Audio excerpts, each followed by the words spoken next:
This is going to be a video on a chrysanthemum flower pour in our crystal edge sea mold.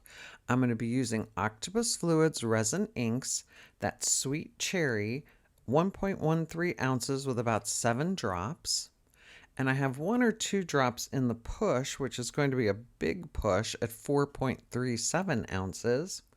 The other color I'm using is Onyx Black Resin Ink by Octopus Fluids. That's 0.71 ounce, and I don't remember how many drops, 4 or 5 maybe. This is the only time I used a white pigment paste, and the only way to measure it is to kind of put it on the end of your stick. But for the chrysanthemum flower, you do need a lot of white. If you're using Castin Craft, it's like 20 drops of color. It's a pretty simple pour. You just pour the first color in, the second color on top of it, and then the white. And then the push after that. You're supposed to use a high viscosity resin, like a very thick one.